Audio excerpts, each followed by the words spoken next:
दोस्तों नमस्कार। Nobel videos में एक बार फिर आप सभी का बहुत बहुत स्वागत है।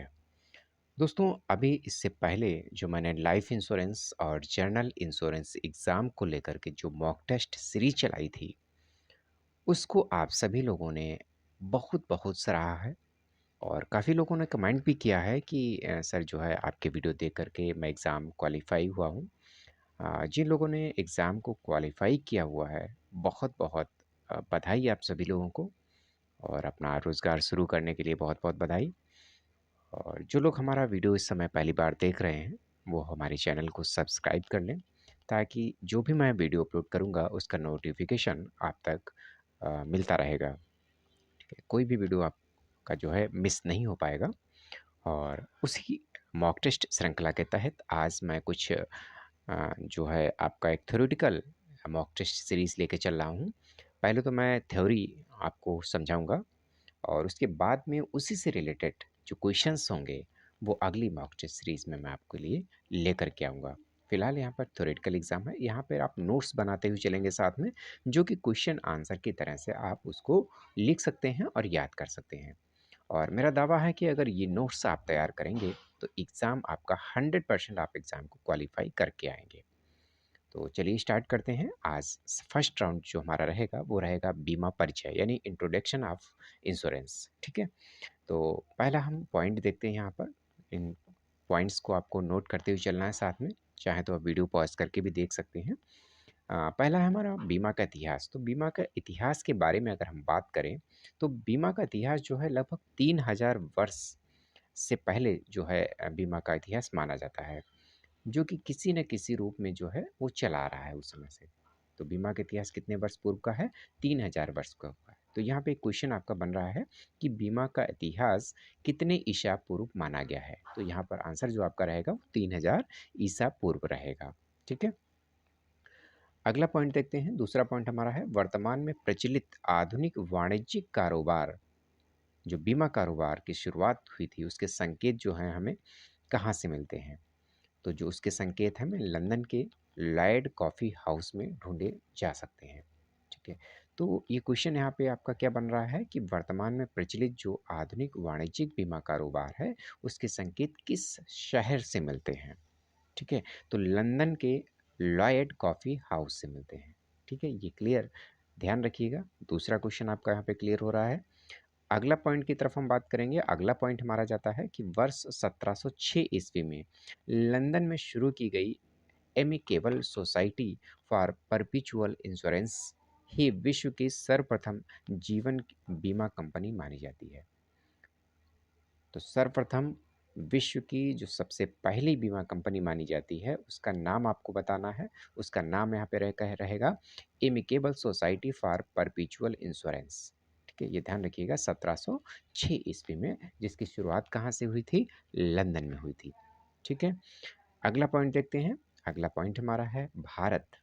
अब भारत की बात करेंगे तो आधुनिक बीमा की शुरुआत जो लगभग है, वो 18वीं शताब्दी के आरंभिक वर्षों में हुई थी। आधुनिक बीमा जो है, इस समय का जो बीमा चल रहा है, उसकी शुरुआत लगभग 18वीं सदी के आरंभिक वर्षों में हुई थी। इस दौरान क्या था, विदेशी बीमाकर्ताओं की एजेंसियों ने मरीन बीमा यानी समुद्री जो बीमा होता है, कारोबार की शुरुआत की थी। ठीक है? तो सबसे पहले किससे शुरुआत हुई थी? मरीन बीमा यानी समुद्री बीमा कारोबार की शुरुआत की गई थी। अगला क्वेश्चन देखते हैं। अगला पॉइंट जो हमारा रहेगा, अब हम बात करते हैं 5वें पॉइंट पे the oriental life insurance company limited की, जो कि भारत में स्थापित की जाने वाली पहली इंग्लिश जीवन बीमा कंपनी थी। तो यहाँ पर भी आपका क्वेश्चन जो है नोट करने वाला है कि भारत में पहली जो इंग्लिश जीवन बीमा कंपनी थी, इंग्लिश जीवन बीमा कंपनी, उसका क्या नाम है? तो आपको बताना है कि the oriental life insurance company limited जो थी, वो हमारी इंग्लिश जीवन बीमा कंपनी थी पहली। अगला पॉइंट देखते हैं। अगला पॉइंट हमारा है ट्रिटन बीमा कंपनी लिमिटेड के बारे में। तो ये क्या है? भारत में स्थापित पहली गैर जीवन बीमा कंपनी थी। तो पहली क्या थी? जो मैंने द ओरिएंटल लाइफ इंश्योरेंस आपको बताया है, वो पहली इंग्लिश जीवन बीमा कंपनी थी। और ये ट्रिटन बीमा कंपनी लिमिटेड जो है, वो पहली स्थापित गैर जीवन बीमा कंपनी थी, यानी जनरल इंश्योरेंस जिसकी हम बात करते हैं आजकल, वो गैर जीवन बीमा कंपनी थी। कौन सी थी? ट्रिटन बीमा कंपनी लिमिटेड। अगले पॉइंट की बात करते हैं। अगला पॉइंट हमारा है Bombay mutual insurance society limited.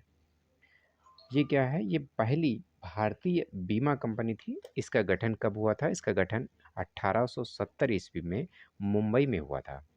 तो यहाँ पर भी आपका क्वेश्चन एक नोट डाउन करने के लिए है। आप नोट कर सकते हैं कि पहली भारतीय जीवन बीमा कंपनी कौन सी थी और इसका गठन कब हुआ था। तो आप इसका आंसर रहेगा Bombay mutual insurance society limited जो है वो आपकी पहली भारतीय बीमा कंपनी थी और इसका गठन 1870 ईस्वी में हुआ था। अगले पॉइंट की बात करते हैं। तो अगला पॉइंट हमारा है नेशनल इंश्योरेंस कंपनी लिमिटेड। ये भारत की सर्वाधिक पुरानी बीमा कंपनी है और इसकी स्थापना कब हुई थी? इसकी स्थापना 1906 ईस्वी में की गई थी और इसका कारोबार जो है वो आज भी निरंतर चल रहा है। तो अगर हम इंश्योरेंस सेक्टर की बात करें, जनरल इंश्योरेंस में, जहाँ पे व्हीकल इंश्योरेंस और हेल्थ इंश्योरेंस सभी आते हैं, तो उसमें ये इंश्योरेंस कंपनी लगभग टॉप पे चल रही है। नेशनल इंश्योरेंस, सभी इस इंश्योरेंस कंपनी को जानते हैं। तो इसकी शुरुआत कब की गई थी? 1906 ईस्वी में की गई थी और भारत की सबसे पुरानी ये बीमा कंपनियों के रूप में जानी जाती है। अगला पॉइंट हम बात करते हैं। अगला पॉइंट हमारा है महत्वपूर्ण वर्ष 1912 में बीमा कारोबार को नियंत्रण करने के लिए जीवन बीमा कंपनी अधिनियम एवं भविष्य निधि अधिनियम पारित किए गए थे। कब पारित किए गए थे? 1912 ईस्वी में। जीवन बीमा कंपनी अधिनियम 1912 के तहत अगर हम बात करें तो यह अनिवार्य किया गया था कि प्रीमियम दर की सारणी तथा बीमा कंपनियों के सामयिक मूल्यांकन का प्रमाणीकरण बीमांकक यानी एक्चुअरी के द्वारा किया जाएगा। ठीक है, तो ये आपको यहाँ पे पॉइंट रखना है कि जीवन बीमा कंपनी अधिनियम कब पारित किया गया था। तो ये आपको बताना है कि जीवन बीमा कंपनी अधिनियम जो है 1912 में पारित किया गया था। ठीक है, अगला क्वेश्चन की तरफ बढ़ते हैं। अगला पॉइंट जो हमारा है, क्वेश्चन बनेगा आपका बीमा अधिनियम 1938 के बारे में। तो बीमा अधिनियम 1938 क्या है? यह एक पहला ऐसा कानून था जिसे भारत में बीमा कंपनियों के संचालन को नियंत्रण करने के लिए बनाया गया था। तो यहाँ पे क्वेश्चन आपका क्या बनेगा कि ऐसी कौन सा अधिनियम, यानी कौन सा अधिनियम जो है वो बीमा कंपनियों के संचालन को नियंत्रण करने के लिए बनाया गया था। कहाँ के लिए? वो सिर्फ़ और सिर्फ़ इंडिया में बनाया गया था। इंडिया में भारत जो बीमा कंपनियाँ हैं उनको नियंत्रण करने के लिए ये अधिनियम बनाया गया था। बीमा अधिनियम 1938। अगले पॉइंट की तरफ बढ़ते हैं। अगला पॉइंट हमारा है जीवन बीमा का राष्ट्रीयकरण। जीवन बीमा का राष्ट्रीयकरण जो है कब हुआ था? जीवन बीमा का राष्ट्रीयकरण 1 सितंबर 1956 को जीवन बीमा कारोबार का राष्ट्रीयकरण किया गया था तथा भारतीय जीवन बीमा निगम यानी एलआईसी की स्थापना भी इसी वर्ष की गई थी। तो एलआईसी की स्थापना कब की गई थी? 1 सितंबर 1956 ईस्वी को एलआईसी की स्थापना की गई थी। ठीक है, अगला पॉइंट देखते हैं। अगला पॉइंट हमारा है भारत में 170 कंपनियां एवं 75 भविष्य निधि समितियां जीवन बीमा कारोबार में शामिल थीं। कब शामिल थीं? जब एलआईसी का गठन हुआ था, यानी 1 सितंबर 1956 को। उस समय भारत में कितनी कंपनियां काम कर रही थीं? लगभग 170 कंपनियां काम कर रही थीं और 75 भविष्य निधि जो समितियां थीं वो अपना जीवन बीमा कारोबार जो है कर रही थीं। और अगर 1956 से वर्ष 99 तक की बात करें तो भारत में जीवन बीमा कारोबार का एकमात्र अधिकार किसके पास था? वो एलआईसी को ही प्राप्त था। तो एलआईसी की बात करें तो एलआईसी सबसे बड़ी हमारी लाइफ इंश्योरेंस कंपनी के रूप में जानी जाती है और आज भी उसका कारोबार जो है अच्छी तरह से हो रहा है। और सबसे पुरानी कंपनियों में अगर बात करें तो एलआईसी को ही जाना जाता है, यानी भारतीय जीवन बीमा निगम को, जो कि वर्ष 1956 से लगातार आज तक वो अपना कार्य कर रही है। अगले पॉइंट की तरफ बढ़ते हैं। अगला पॉइंट हमारा आ जाता है गैर जीवन बीमा का राष्ट्रीयकरण से। तो गैर जीवन बीमा का राष्ट्रीयकरण कब हुआ था? 1972 में साधारण बीमा कारोबार, जो कि हम साधारण यानी जो जनरल इंश्योरेंस बोलते हैं, उसका कारोबार जो था उसका राष्ट्रीयकरण अधिनियम के लागू करने के साथ ही गैर जीवन बीमा कारोबार को भी राष्ट्रीयकृत कर दिया गया था। पहले तो सबसे पहले राष्ट्रीयकरण किसका हुआ था? सबसे पहले राष्ट्रीयकरण हमारा जो है जीवन बीमा कंपनी का हुआ था। उसके बाद में गैर जीवन बीमा कंपनियों का भी राष्ट्रीयकरण कर दिया गया था। भारतीय साधारण बीमा निगम जीआईसी तथा इसकी 4 सहायक कंपनियों की उस समय स्थापना की गई थी जब इसका राष्ट्रीयकरण किया गया था। तो जनरल इंश्योरेंस की बात करें तो जनरल इंश्योरेंस कंपनियों की स्थापना कब हुई थी? वो 1972 ईस्वी में हुई थी। तो 4 जीआईसी की जो थी सहायक कंपनियाँ थीं, जिसमें कि उन चारों कंपनियों के नाम आपको पता होने चाहिए और इसको आप गूगल पर सर्च करके भी कहीं से भी ढूँढ करके आप कमेंट बॉक्स में इसका आंसर दे सकते हैं कि वो 4 बीमा कंपनियाँ कौन-सी थीं जो जीआईसी के सहायक के रूप कंपनियों के रूप में जानी जाती थीं। ठीक है? ये आपको कमेंट बॉक्स में बताना है। अगला क्वेश्चन की तरफ बढ़ते हैं। अगला जो हमारा पैरा रह रहा है, जीआईसी की 4 सहायक कंपनियों की स्थापना कर उस समय भारत में गैर जीवन बीमा कारोबार कर रही 106 कंपनियों का उसमें विलय कर दिया गया था। तो यहाँ पर एक पॉइंट ये भी नोट करने वाला है कि जब जीआईसी की स्थापना की गई थी, यानी भारतीय साधारण बीमा निगम की स्थापना की गई थी, तो उसकी सहायक 4 कंपनियाँ शेष बची थीं और उन सहायक 4 कंपनियों में उस समय जो कंपनियाँ 106 चल रही थीं, 106 कंपनियों का विलय उन 4 कंपनियों में कर दिया गया था। ठीक है? अगला पॉइंट हम देखते हैं, मल्होत्रा समिति एवं आईआरडीए उद्योग के विकास के लिए परिवर्तन की खोज एवं सिफारिश और साथ ही प्रतिस्पर्धा की पुनः शुरुआत हेतु 1993 में मल्होत्रा समिति का गठन किया गया था। समिति ने अपनी रिपोर्ट वर्ष 1994 में प्रस्तुत की थी। तो यहाँ पर जो क्वेश्चन आपका पूछा जा सकता है एग्जाम में, वो इस तरह से हो सकता है कि मल्होत्रा समिति का गठन कब किया गया था? वर्ष 1993 ईस्वी में। ठीक है?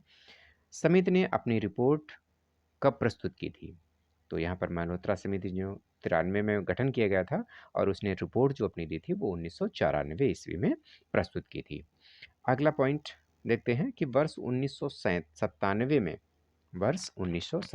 में बीमा विनियामक विकास प्राधिकरण, जिसको कि हम आईआरडीए बोलते हैं, आईआरडीए, ठीक है? बीमा विनियामक विकास प्राधिकरण की स्थापना की गई थी।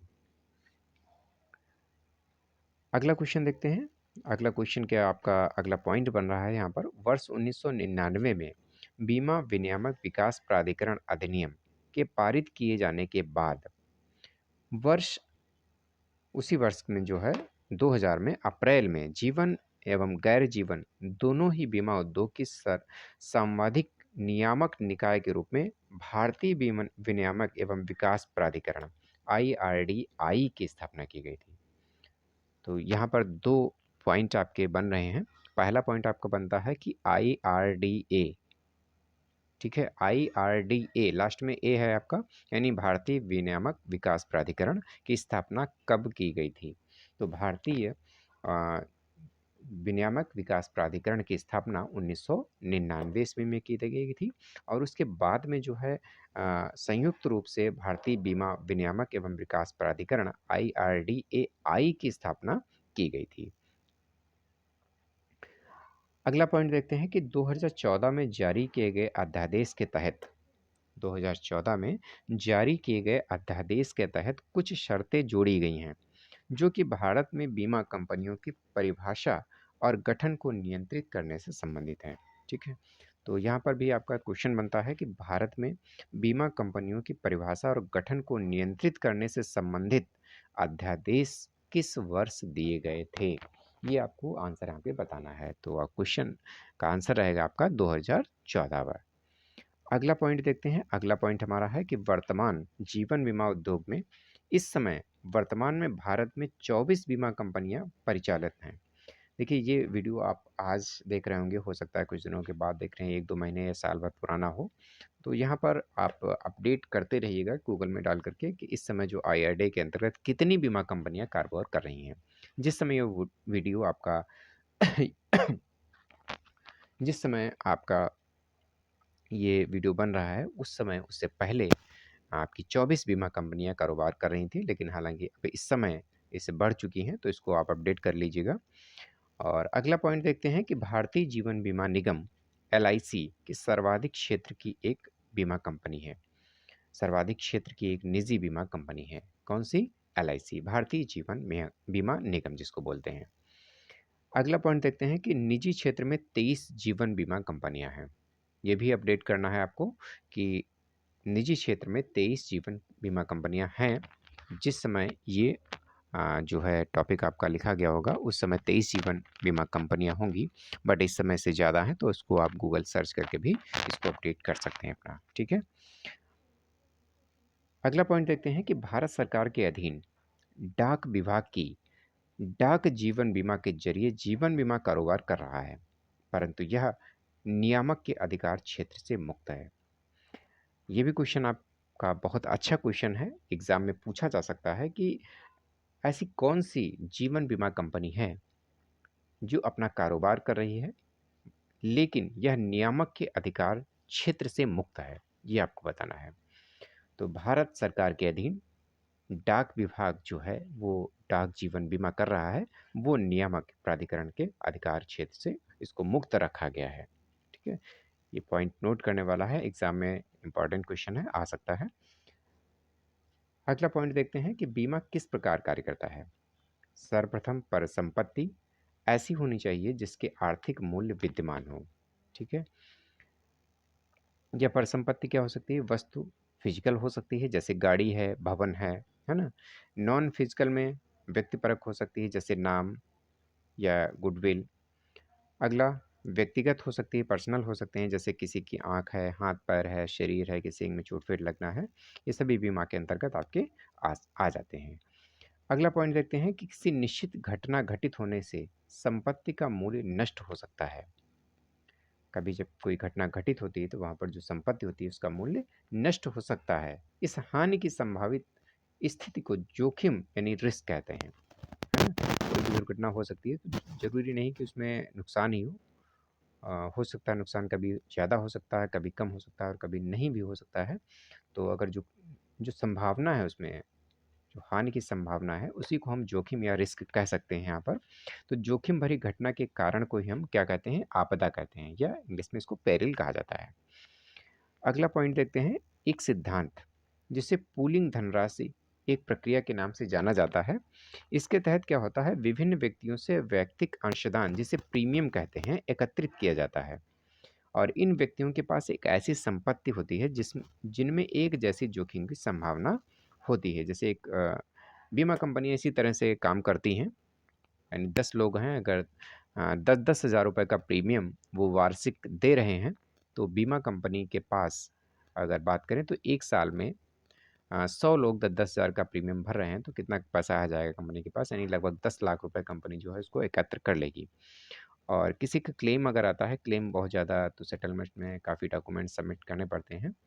तो क्लेम भी आता है, अगर 2-3 लोगों का क्लेम भी, अगर 1-1 लाख रुपए का क्लेम कोई ले रहा है, तो 3 लाख रुपए उसने कंपनी ने उनमें से 10 लाख से 3 लाख का क्लेम सेटलमेंट कर दिया। तब भी कंपनी के पास क्या बचा, यानी लगभग 7 लाख रुपए कंपनी के पास बचते हैं। कभी-कभी ज़्यादा भी हो सकता है, 5 लाख, 6 लाख भी उसको देना पड़ जाता है क्लेम में। लेकिन फिर भी क्या है, यहाँ पर आप जैसा कि समझ रहे होंगे इसका अर्थ को, कि बहुत से व्यक्ति मिलकर के किसी 1 या 2 पर्टिकुलर व्यक्ति होंगे, यानी कम लोगों का जो है हानि को उसको बाँट लेते हैं आपस में, ठीक है? तो यही बीमा कंपनी का कारोबार है, इसी तरह से बीमा कंपनियाँ कार्य करती हैं, ठीक है? तो यही 27 नंबर पॉइंट पर जो है करनी है, इसको आप एक बार दोबारा रिपीट कर सकते हैं। अगला पॉइंट देखते हैं कि आपदा के कारण कुछ लोगों को हुई हानि की क्षतिपूर्ति हेतु इस सामूहिक निधि का प्रयोग किया जाता है ना। तो जो मैंने बताया इसी तरह से 28 पॉइंट पर सामूहिक लोगों से उसकी क्षतिपूर्ति कर दी जाती है। निधि यानी फंड एकत्रित पूलिंग करना या कुछ एवं दुर्भाग्यशाली लोगों की क्षतिपूर्ति करने की प्रक्रिया एक संस्था द्वारा की जाती है जिसे बीमाकर्ता कहते हैं, ठीक है। तो एक जो समिति है, संस्था बना दी गई है बीमाकर्ता के रूप में, इंश्योरेंस कंपनी के रूप में, वही इसका जो है क्षतिपूर्ति करती है। अगला पॉइंट देखते हैं कि बीमाकर्ता प्रत्येक व्यक्ति को इस योजना में भाग लेना चाहता है के साथ अनुबंध करता है, ऐसे सहभागी को बीमित कहते हैं। बीमाकर्ता जो है प्रत्येक व्यक्ति को इस योजना में भाग लेना चाहता है, जो भी लेना चाहेगा, यानी जो इंश्योर्ड होना चाहेगा, यानी बीमा अपना करवाना चाह रहा है, तो वो इस संस्था में इसमें भाग ले सकता है, सहभागिता कर सकता है, और उसको हम बीमित कहते हैं, ठीक है। तो क्वेश्चन इस तरह से भी इसका पूछा जा सकता है कि बीमाकर्ता प्रत्येक व्यक्ति जो अनुबंध इस योजना में भाग लेना चाहता है के साथ अनुबंध करता है, ऐसे व्यक्ति को कहा जाता है बीमा कंपनी, बीमाकर्ता, बीमित या इनमें से कोई नहीं। तो यहाँ पर ऑप्शन जो आपका रहेगा वो बीमित कहलाएगा। तो इस तरह से भी क्वेश्चन बन सकते हैं, तो आप क्वेश्चन आंसर की तरह इसको नोट डाउन करते रहिए और अपने नोट्स बनाते रहिएगा, जिससे आपकी तैयारी अच्छी सी होती रहेगी। अगला पॉइंट देखते हैं कि बीमा बोझ हल्का करता है। जोखिम के बोझ का आशय किसी परिस्थिति घटना के घटने के परिणाम स्वरूप सहन की जाने वाली लागत या हानि एवं विकलांगताओं से है। ठीक है, बीमा बोझ हल्का करता है। किससे कथन से संबंधित है कि जोखिम के बोझ का आशय यह है कि किसी भी परिस्थिति यानी घटना के परिणाम स्वरूप, जैसे कोई घटना घटित हो जाती है उसके परिणाम स्वरूप जो सहन की जाने वाली लागत है या हानि है या विकलांगता आ जाती है, उससे संबंधित होता है। यानी उसका कुछ अंश, कुछ रुपया जो है बीमा कंपनी वो इंश्योर्ड यानी व्यक्ति को बीमा कर उसको दे देती है, बीमित व्यक्ति को, है ना। उसकी जो नुकसान हुआ है उसकी भरपाई का कुछ अंश यानी 80% 70% जो है वो भरपाई कर देती है, जिससे उसको कुछ ना कुछ राहत मिल जाती है, यानी उसके बोझ जो है वो हल्का हो जाता है। अगला पॉइंट देखते हैं कि जोखिम बोझ। जोखिम बोझ क्या है? व्यक्ति दो प्रकार से जोखिम के बोझ को ढोता है, महत्वपूर्ण एवं कम महत्वपूर्ण। ठीक, दो प्रकार का होता है। जोखिम का महत्वपूर्ण बोझ क्या होगा? जोखिम के महत्वपूर्ण बोझ में ऐसी हानियों को शामिल किया जाता है जिन्हें शुद्ध जोखिम घटनाओं के फलस्वरूप वास्तविक रूप में परिवार एवं कारोबारी यूनिटों द्वारा सहन किया जाता है। और कम बोझ की बात करें तो उसमें क्या आएगा? मान लें कि कोई घटना नहीं घटी या किसी प्रकार की कोई हानि नहीं हुई। क्या इसका अर्थ यह है कि जिनके समक्ष आपदा की संभावना है, उन्हें किसी प्रकार का बोझ नहीं है? इसका जवाब यह है कि महत्वपूर्ण बोझ के साथ-साथ व्यक्ति जोखिम के कम महत्वपूर्ण बोझ के भी वहन करता है। ज़रूरी नहीं कि कोई आपदा आती है, उसमें दुर्घटनावश अधिकांश बहुत ज़्यादा उसका नुकसान हो, नहीं भी हो सकता है और हो भी सकता है, दोनों ही बातें रहती हैं। तो जोखिम का बोझ भी अधिक रहता है और कम भी रहता है, दोनों तरह से रहता है। अब हम बात करते हैं जोखिम के बचाव की। जो जोखिम के बचाव को हम कैसे कम कर सकते हैं, बचा सकते हैं उसको जोखिम को। तो हानि की स्थिति को बचते हुए जोखिम को नियंत्रित करना ही जोखिम से बचाव भी कहा जाता है। परंतु जोखिम से बचाव जोखिम सँभालने का नकारात्मक उपाय है। ठीक है? जोखिम अपने पास रखना या जिसको हम बोलेंगे रिस्क रिटेंशन। ये क्या है? व्यक्ति जोखिम के प्रभाव को संभालने करने की कोशिश करता है एवं स्वयं ही जोखिम उसके प्रभाव को सहन करने का निर्णय लेता है। यह स्व बीमा यानी सेल्फ इंश्योरेंस के रूप में जाना जाता है। जैसे कि मान लेते हैं पर्टिकुलर हम कोई प्रॉपर्टीज़ बना रहे हैं, दुकान है हमारे पास, दुकान पे सामान रखा हुआ, उसमें से कुछ पैसा हम अंशदान करके निकालते रहते हैं कि अपनी जो प्रॉपर्टी है उसको हम बचा के चल रहे हैं, अलग सेविंग करते हैं। और कभी-कभी कोई नुकसान हो जाता है, आग लग जाती है, चोरी हो जाती है, तो उसमें जो सेविंग किया हुआ दुकान का पैसा है, उसको हम उसमें लगा देते हैं। तो इसको हम सेल्फ इंश्योरेंस के रूप में जानेंगे, यानी स्व बीमा उसने अपना किया था। पर्टिकुलर किसी बीमा कंपनी से नहीं लिया, बट सेल्फ में उसने इसको प्रोटेक्ट करके रखा था, है ना? अगला पॉइंट देखते हैं कि घटना के अवसर को कम करने के लिए उठाए गए उपायों को हानि रोकथाम या लॉस प्रिवेंशन कहते हैं। लॉस प्रिवेंशन क्या है? हानि रोकथाम कहते हैं।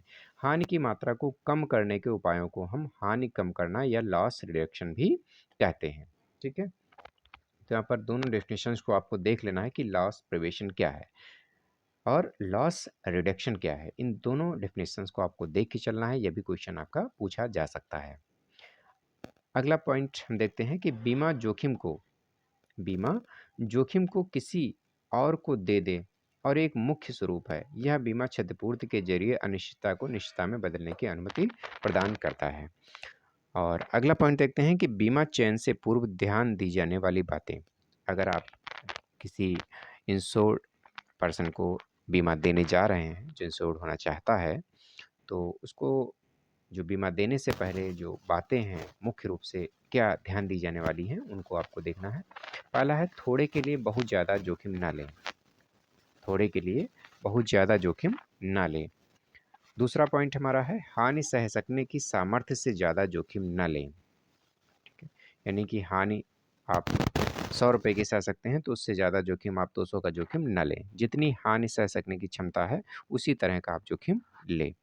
अगला पॉइंट है जोखिम के संभावित परिणामों के बारे में सावधानीपूर्वक सोचें। यानी जो बीमा अगर लेने जा रहे हैं तो उसके जोखिम के जो संभावित परिणाम हो सकते हैं, उसमें क्या-क्या सावधानियाँ हो सकती हैं, उसके बारे में आपको सोचना है।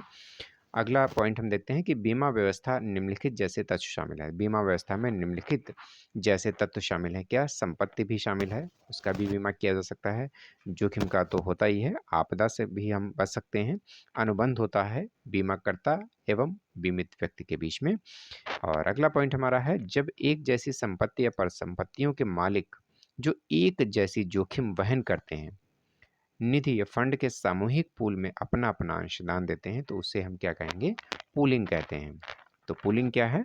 ये आप बता सकते हैं कि जब एक जैसी संपत्ति या परिसंपत्तियों के मालिक जो एक जैसी जोखिम वहन करते हैं और निधि या फंड के सामूहिक पूल में अपना-अपना योगदान देते हैं। एक जैसे मालिक होंगे, एक ही कारोबार होगा और एक फंड बनाया जाएगा, उस फंड में अपना-अपना वो अंशदान जमा करते रहते हैं। यानी कभी आपदा आ जाती है तो उसमें वो अंशदान को निकाल कर के किसी व्यक्ति पर्टिकुलर उसको दे दिया जाता है। तो इस तरह की व्यवस्था को हम क्या कहेंगे? पूलिंग कहते हैं। ठीक है? तो यहाँ तक आपने आज बीमा परिचय से लेकर के बीमा के बारे में कुछ जानकारियाँ प्राप्त की और उम्मीद करता हूँ आप सभी लोगों ने नोट्स अपने ज़रूर बनाए होंगे और क्वेश्चन आंसर की तरह से इसको नोट डाउन भी किया होगा। अगर नहीं किया है तो वीडियो को पॉज़ करके आप देख सकते हैं और इससे रिलेटेड जो भी क्वेश्चंस होंगे अगले हम मॉक टेस्ट सीरीज़ जो भी लेके आएँगे उसमें क्वेश्चंस भी रखेंगे। फिलहाल आप अभी डेफिनेशन के रूप में अपने नोट्स बनाते रहिए और मिलते हैं अगले वीडियो के साथ में। तब तक के लिए इजाज़त दीजिए। नमस्कार।